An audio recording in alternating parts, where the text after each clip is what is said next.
all staying safe and well. We haven't been here for a while, have we? I've got an unboxing to do. I've been trying my utmost not to purchase any more RC aircraft. In fact, I can honestly say I've been doing pretty well. A, I haven't purchased any up until now. And B, I've actually reduced the number of aircraft I've got sitting in boxes waiting to be assembled and flown. Let's do what we're here to do. Let's crack this shipping box open and see what I've got inside.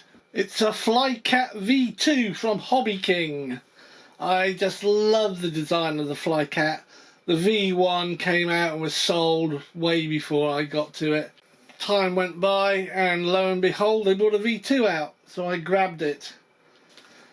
I don't know the difference between the V1 and the V2. What I do know is that this has got a 12 blade EDF unit. It's a 6S. I'm not sure the size of the fan. It might be a 70. It's got retracts. I don't think the V1 did. It's got dual rudder servos. Again, I don't think the V1 did. High vis paint scheme. We'll see that. I'm actually tempted because of its shape to repaint it military colours. We shall see. Once it's built, it's all one piece, and I think the wing, we'll get into all the details, but I think the wing is 1,100 or something. Yeah, there we go. Wingspan 1,042 millimeters.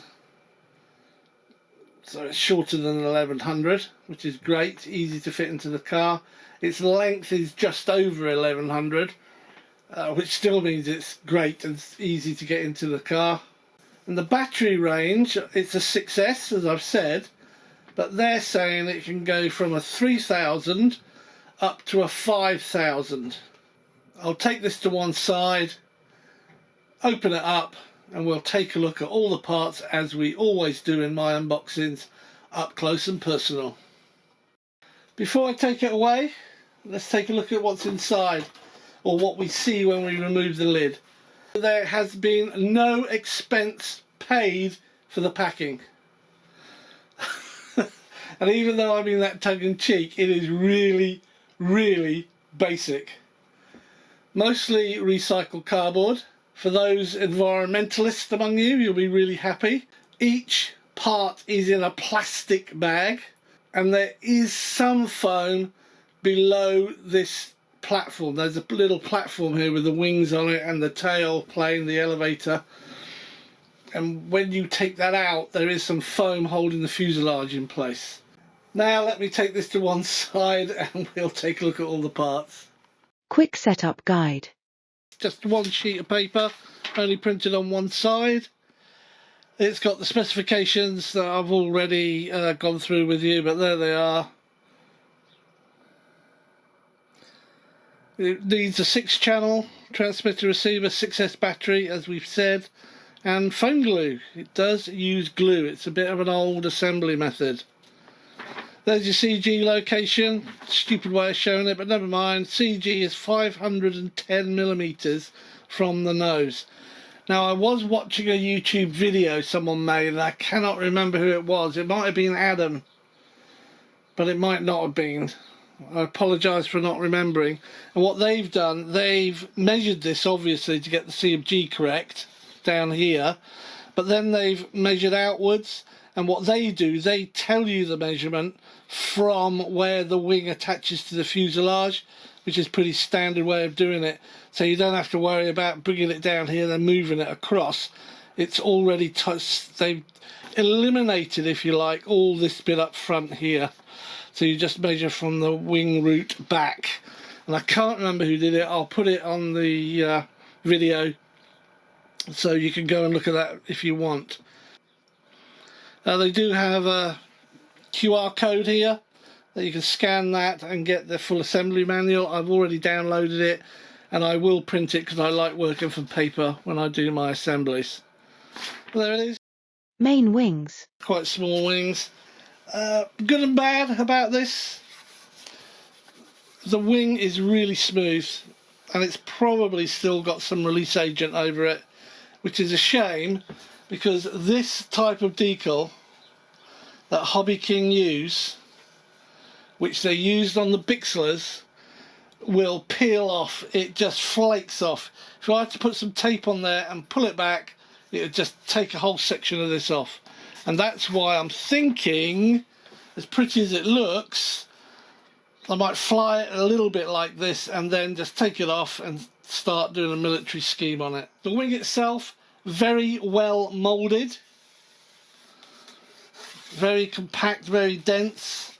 It's got the big plastic pieces here for your connections to the fuselage.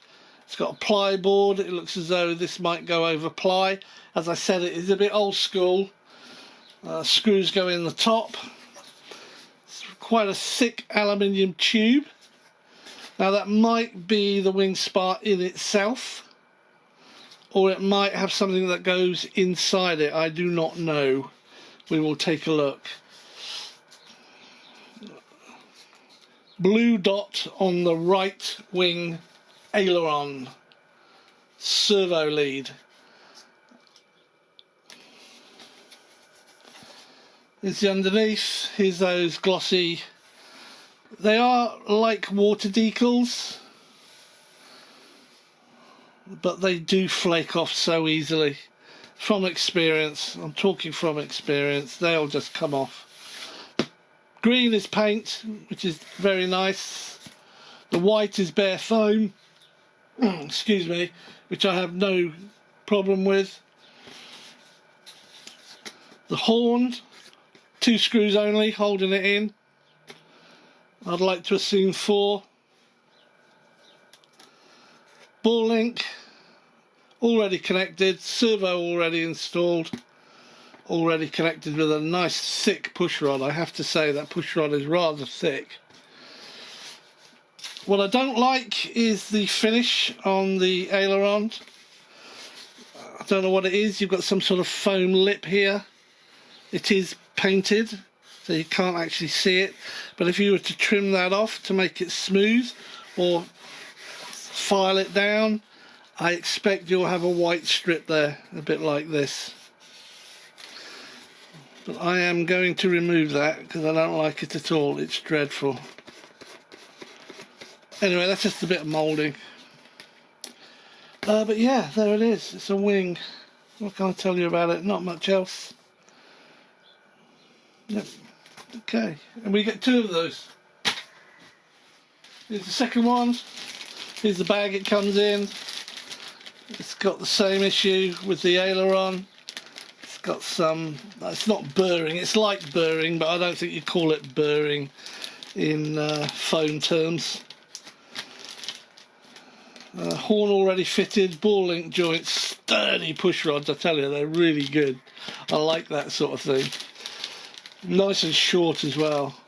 And this actually also has a blue, so I'm taking a guess here that they will be colour coding the different connectors. So ailerons are blue. Bit of overpaint spray on the aluminium tubing from the green, but it doesn't pivot on it, so who cares? You just shove that in. 2 screws down the top and your wing's connected. Yeah, it's quite nice. Goodie bag. What's it got in it? It's got these wedges. Now I believe these wedges are used when you put the wing in. You slot them in, glue them in. Here's some boards. Now these are the boards that go into the fuselage that the wings slot into. You do have to glue those in yourself. There's some screws in there. It feels like a bit of plastic card painted grey. And a piece of plastic card, or 2 pieces of card painted green. Well, Tailplane and elevator. it is quite a nice colour scheme, but I just know these are going to flake off. The Bixler did it. Flycat V2. This goes in between the 2 tail booms, of course. tailplane and elevator. I should have said, because it is on here, foam hinges. Foam hinges on the ailerons as well. Here's your servo for your elevator, and it doesn't have any marking on it at all. Same style horn, already connected. The other thing I'm not too keen on is I've noticed this nut here, which screws the ball on. Doesn't have any, it's not a nylock nut, and it doesn't have any thread lock or anything like that on it, so I will be putting a little drop on those. Lovely thick rods again, I do like those. Fantastic moulding, really dense, compact and hard foam. Even I'm going to have trouble putting my thumb marks on that. Little indentations I get because I grip the foam too hard, but that's pretty cool. Very glossy, you can see here, very glossy.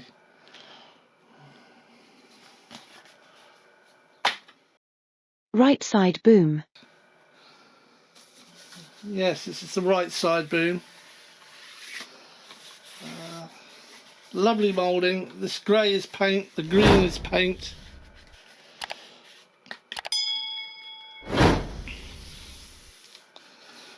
And then everything else is this water slide transfer type thing.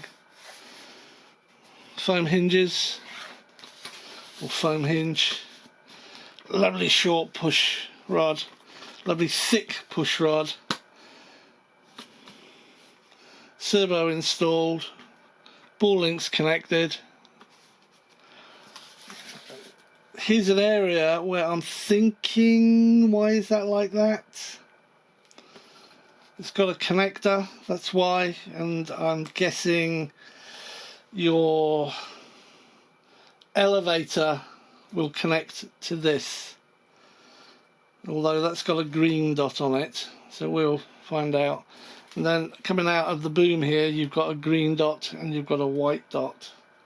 It's like it's a silver dot actually, it's silver.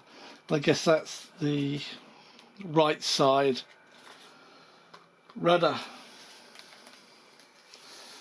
But it is lovely. It almost looks plastic. It's moulded so well and painted so well. I hope it's sturdy.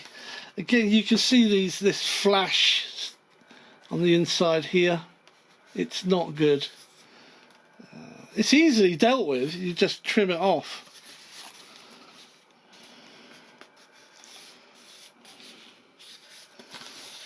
And it might not be necessary here because it looks as though this pushes onto the fuselage and it actually stops here, and that's exactly where this rough piece is. We shall see, but that's quite nice. I do like the booms. The moulding here is dreadful. It's the same thing. It's got all this over. Just where it's pressed, it's almost like a melted cheese sandwich. When you squeeze them together, you get this oozing, and it hasn't been trimmed off before they've sprayed it and treated it. Never mind, you get what you pay for.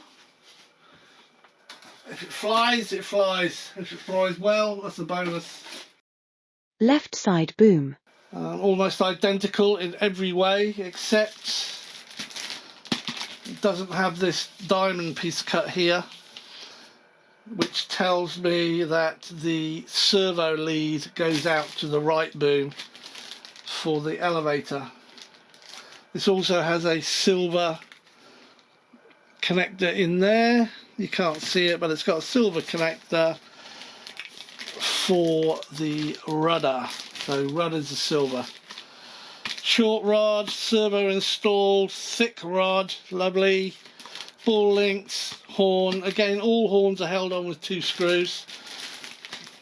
I might, if I've got them, just put the other 2 in. And I also might just put some foam tack type glue. I use China glue these days. It's much cheaper, but just as good. I'll put some China glue along the hinge just to give it some support. There we are. That's the other side of the other boom. Fuselage. I wasn't keen on this when I first saw it, but it grows on you. The more you look at it, doesn't look too bad at all. This is a hollow nose. The whole nose is hollow and it's plastic. So I can see that being crunched up as soon as you do a bad landing and splitting and cracking. But I don't think they sell them as spares. I'll have to take a look. The grey is paint. The turquoise is paint. The black is paint. Except where it isn't. So the green and black here is a decal, as is the Flycat, and this piece and all down here are the decals. Air intakes are really look quite small here and here, but it's got big hamster cheeks, so it probably scoops the air in and throws it into that fan.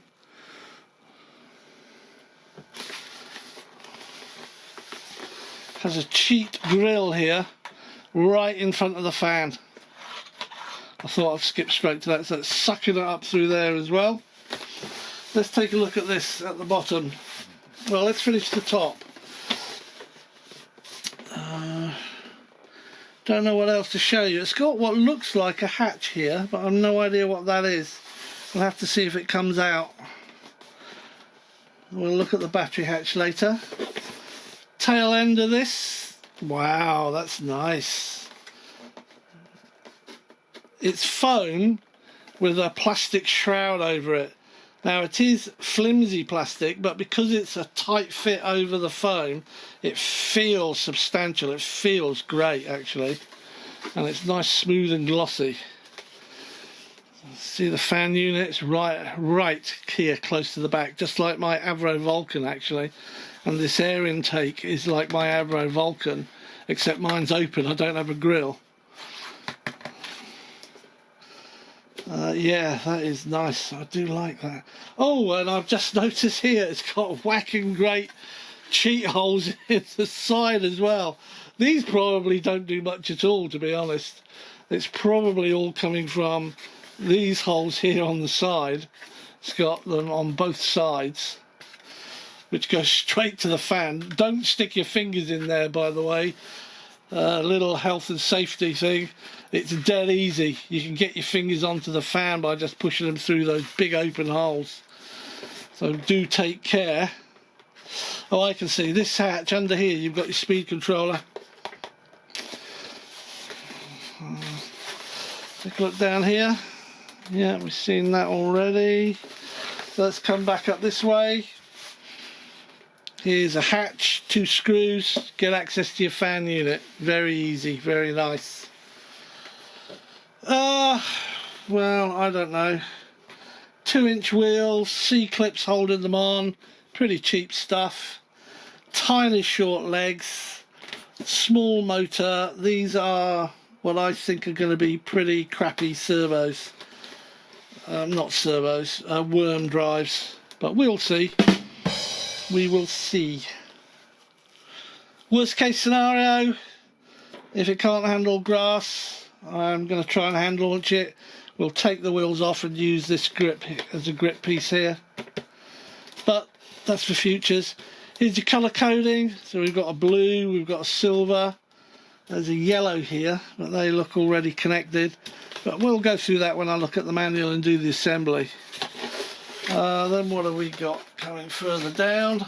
Don't forget on this we need to glue things into here and here, which will be the ply bits that the wing slots onto, and those little wedges I showed you, they go in the top over what you've glued in here, and you glue them in as well. Nose gear, steerable nose gear. It's got a bit of a thinner push rod on the nose gear than on the moving surfaces. Worm drive. It's another, is that a 2-inch wheel? Oh, that's interesting, it doesn't actually say.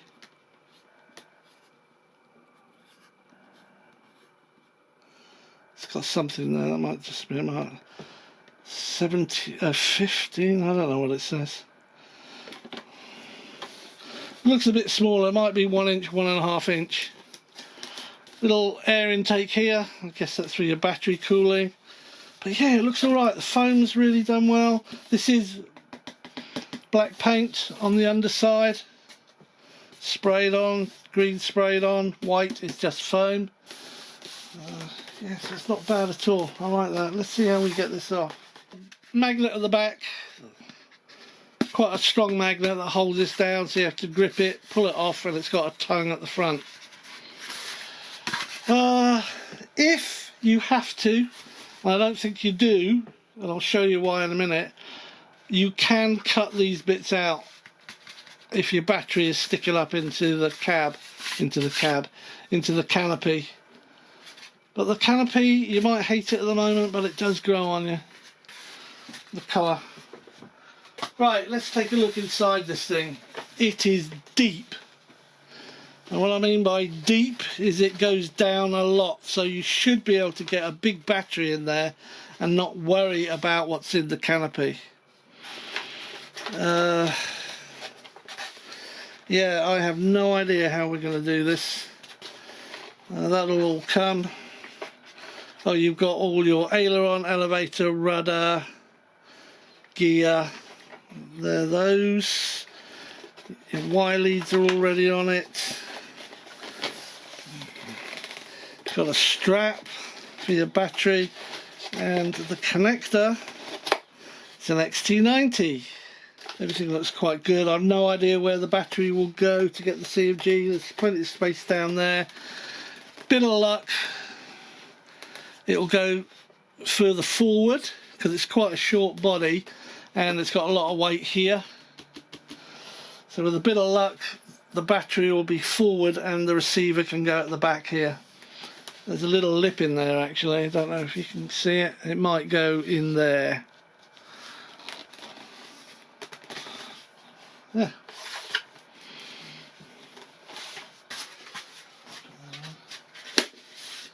And that is one of the few purchases I've done this year. And we're already in July. In fact, look at it, there's, apart from 4 screws to hold the wing in, everything is gluing. This will be assembled and used very soon. So thanks for watching, stay safe, stay well. I look forward to you coming along and joining me on another video soon. It's gonna be an unboxing. Cheers.